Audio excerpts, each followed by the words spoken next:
नमस्कार बच्चों, स्वागत है आपका हमारे चैनल पर जहां हम एमपी बोर्ड क्लास 8 संस्कृत के सभी पाठों का सरल भाषा में हिंदी अनुवाद और अभ्यास कार्य का समाधान बताते हैं। आज के इस वीडियो में हम कक्षा 8 के संस्कृत पाठ 8 यक्ष प्रश्नाह का संपूर्ण हल देखेंगे। इस वीडियो को अंत तक ज़रूर देखें ताकि आप सभी प्रश्नों का सही उत्तर पा सकें। चलिए शुरू करते हैं। सबसे पहले हम यक्ष प्रश्न के प्रमुख हिस्से का अनुवाद देखेंगे। यक्ष और युधिष्ठिर के बीच के प्रश्न उत्तर बहुत महत्वपूर्ण है। इस संवाद के माध्यम से हम बहुत सी शिक्षाएं प्राप्त करते हैं। अष्टमः पाठः यक्ष प्रश्नाः। तो पहले हम देख लेते हैं कि आखिर हम पाठ में पढ़ने क्या वाले हैं। महाभारतस्य यक्ष प्रश्नाः अत्यंतं प्रसिद्धाः सन्ति। महाभारत के यक्ष प्रश्न अत्यंत प्रसिद्ध हैं। वन पर्व कथानुसारं वनवास काले एकदा पांडवाः वने विचरन्तः आसन्। वन पर्व की कथा के अनुसार वनवास के समय एक बार पांडव वन में घूम रहे थे। मार्गे द्रौपदी जलम अचायत, और मार्ग में रास्ते में द्रौपदी ने पानी मांगा। प्रथमं सहदेवः पात्रं नीत्वा जलम आनेतु समीपवर्तिनम् एकम तड़ागम आगच्छतम। और सबसे पहले सहदेव बर्तन लेकर पानी लेने पास के एक तालाब पर गया, परंतु नहीं लौटा। परंतु नहीं लौटा। एकम क्रमेण नकुलार्जुनम भीमाः आगच्छन् परम ते अपि न प्रत्यागच्छन्। और इसी प्रकार क्रम से नकुल, अर्जुन और भीम गए, लेकिन वे भी नहीं लौटे। अन्ते स्वयं युधिष्ठिरः तत्रागत्य अपश्यत् यत् मे चत्वारः अनुजाः भूमौ निष्प्राणाः पतिताः। और आखिर में स्वयं युधिष्ठिर ने वहां आकर देखा कि मेरे 4 छोटे भाई भूमि पर प्राणहीन गिरे हुए हैं। सः तत्कारणं ज्ञातुम् ऐच्छत् सहसा एकः विशालकायः यक्षः आगच्छत्। उन्होंने उसका कारण जानना चाहा। अचानक एक विशाल काय यक्ष आया। तेनेक्तात् यत् मम प्रश्नोत्तरं विना यदि त्वं जलं गृह्णासि तर्हि त्वमपि एवमेव निष्प्राणतां प्राप्स्यसि। और इसके बाद उसने कहा कि मेरे प्रश्नों के उत्तर दिए बिना अगर तुमने पानी लिया तो तुम भी ऐसे ही निष्प्राणता को प्राप्त करोगे। अनंतरम यक्ष प्रश्नान अकरोत्। इसके बाद यक्ष प्रश्न करता है। युधिष्ठिरस्य उत्तरे संतुष्ट अनुजेभ्य जीवनदानेन सहैव जलम अपि अदादत्। और युधिष्ठिर के उत्तरों से संतुष्ट होकर छोटे भाइयों को जीवन दान के साथ ही पानी भी दिया।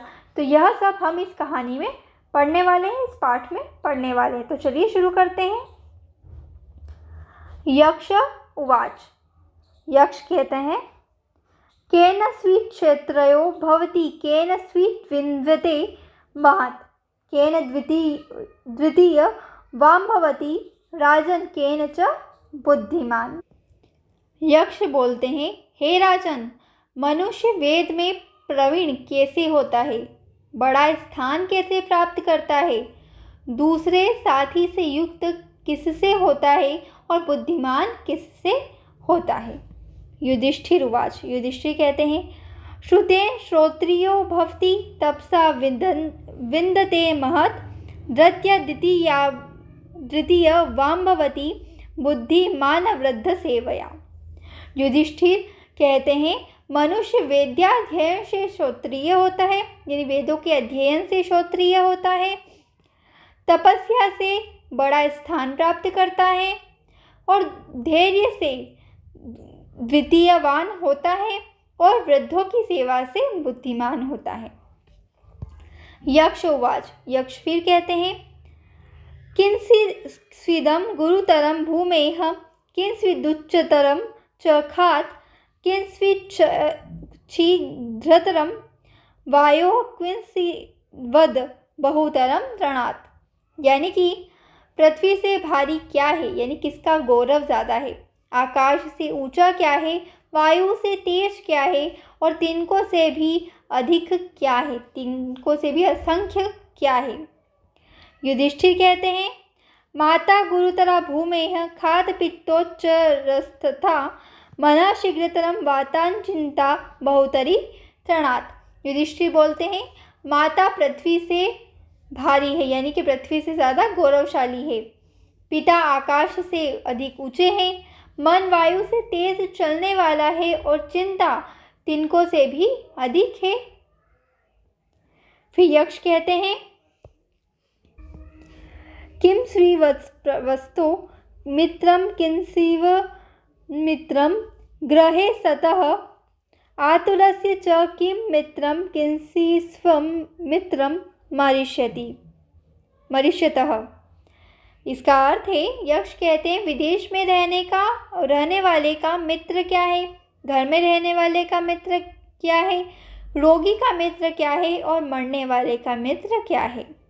युधिष्ठिर कहते हैं, सार्थः प्रवसतो मित्रम भार्या मित्रम गृहे सतः आतुरस्य विषंगी मित्रम दानम मित्रम मरिष्यतः। यानी कि धन से युक्त होना विदेश में रहने का मित्र है, घर में रहने यानी गृहस्थ का मित्र उसकी पत्नी है, रोगी का मित्र वैद्य है यानी कि डॉक्टर है, और मरने वाले का मित्र दान है। युधिष्ठिरस्य उत्तरेण संतुष्टः यक्षः अवदत्। और इस प्रकार युधिष्ठिर के उत्तर से संतुष्ट यक्ष बोला। यक्ष उवाच, भो राजन् त्वं भ्रातृषु यम एकम इच्छसि सह जीवेत। यानी कि हे राजन, भाइयों में तुम जिस एक को चाहो वह जीवित हो जाए। युधिष्ठिर उवाच, नकुलो जीविते इति ममेच्छा अस्ति। युधिष्ठिर ने कहा, नकुल जीवित हो यह मेरी इच्छा है। यक्ष उवाच, यक्ष ने कहा, प्रियस्ते भीमसेनो अयमर्जुनो वह परायणम तत्कस्मान्न कुलम राजन सापन्नम जीवमिच्छसि। अब यक्ष कहते हैं, हे राजन, तुम्हारा प्रिय भीमसेन है और अर्जुन तुम सबका अनन्य भक्त है, तो फिर किस लिए सौतेले भाई नकुल को जिलाना चाहते हो। युधिष्ठिर उवाच, यथा कुंती तथा माद्री विशेषो नास्ति मे तयोः मात्राभ्याम सममिच्छामि नकुलो यक्ष जीवतु। यानी कि अब युधिष्ठिर कहते हैं कि जैसे मेरे लिए माँ कुंती है वैसे ही माँ माद्री हैं, दोनों में अंतर नहीं है, दोनों के प्रति समान भाव रखना चाहता हूँ, इसलिए नकुल को जीवित होना चाहिए। युधिष्ठिरस्य निष्पक्षतया धर्मनिष्ठया च प्रसन्नः यक्षः सर्वेभ्यः जीवनं दत्तवान्। युधिष्ठिर की निष्पक्षता और धर्मनिष्ठा से प्रसन्न यक्ष ने सभी को जीवन दे दिया। तो इस प्रकार हमने इस पाठ को पढ़ा और हिंदी में अनुवाद समझा। अब देखते हैं इसके अभ्यास कार्य को। पहला प्रश्न है, भूमेः गुरुतरा क्या का, यानी पृथ्वी से गौरवशाली क्या है, तो वो कौन है, माता। अगला है, खात उच्चतरः कः, यानी कि आकाश से अधिक ऊंचा क्या है, तो वो है पिता। वातात् शीघ्रतरम किम, यानी कि वायु से तेज क्या है, वो है मन। फिर है प्रवसतः किम मित्रम, यानी कि विदेश में रहने वाले का मित्र क्या है, तो वो क्या है, सार्थ यानी धन युक्त होना। आतुरस्य मित्रम किम, यानी कि रोगी का मित्र क्या है, वो है भिषग यानी वैद्य। अगला प्रश्न है, एक वाक्येन उत्तरम लिखत। देख लेते हैं। का तृणात् बहुतरी, तिनके से अधिक क्या है, चिंता तृणात् बहुतरी, तिनके से अधिक चिंता है। गृहे सतः किम मित्रम, घर में रहने वाले का मित्र क्या है, गृहे सतः भार्या मित्रम, घर में रहने वाले का मित्र पत्नी है। युधिष्ठिरस्य मातुः नाम किम, युधिष्ठिर की माता का नाम क्या था, युधिष्ठिरस्य मातुः नाम कुंती, युधिष्ठिर की माता का नाम कुंती था। मरिष्यतः मित्रम किम, मरने वाले का मित्र क्या है, मरिष्यतः मित्रम दानम, यानी कि मरने वाले का मित्र दान है।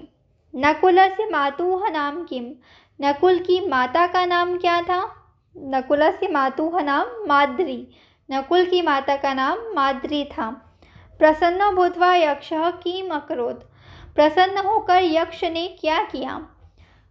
प्रसन्न भूत्वा यक्षः सर्वेभ्यः जीवनं दत्तवान। प्रसन्न होकर यक्ष ने सभी को जीवन दे दिया। आगे बढ़ते हैं। तो यहाँ पर हमें सही विभक्ति चुनकर रिक्त स्थान की पूर्ति करनी है, जो कि मैंने आपके लिए पहले ही कर रखी है। तो बिना समय गवाए देख लेते हैं। चिंता त्रणात् भवतरी भवति, माता भूमे गुरुतरा अस्ति, वायो मनः शीघ्रतरं भवति, भार्या ममे ग्रह सतः मित्रं भवति, आतुरस्य भीषक मित्रं भवति। इसका अर्थ मैंने आपको पाठ में समझाया था। आगे बढ़ते हैं। युग्म निर्माण करना है, यानी कि हमें जोड़ी मिलानी है, वो भी हम देखेंगे। माता गुरुतरा तो हो जाएगा भूमे, वातात् शीघ्रतरम मनः ग्रहे मित्रम, भार्या त्रणात् बहुतरी, चिंता मरिष्यति मित्रम, दानम प्रवसतो मित्रम सार्थः। ठीक है, आगे देखते हैं। उदाहरणानुसार निम्नलिखित पदानाम समानार्थक पदानि लिखत। तो देखिए, भूमे का क्या हो जाएगा? पृथिव्या। समानार्थ लिखना है जिसका समान अर्थ हो। ठीक है। वातात् का हो जाएगा पवनात्, आतुरस्य का रुग्णस्य, त्रणात् का बुसात्, भातृणाम का सहोदराणाम, मातृभ्याम का जननीभ्याम। तो इस तरीके से हमारा पाठ समाप्त होता है। आशा करती हूँ कि आपको ये वीडियो पसंद आया होगा और आपको इस वीडियो में आपके सभी उत्तर और अनुवाद समझ में आ गए होंगे। अगर आप और भी अध्यायों के हल चाहते हैं तो हमारे चैनल को सब्सक्राइब करें और इस वीडियो को लाइक करना ना भूलें। धन्यवाद। मिलते हैं अगले वीडियो में, तब तक के लिए बने रहिए।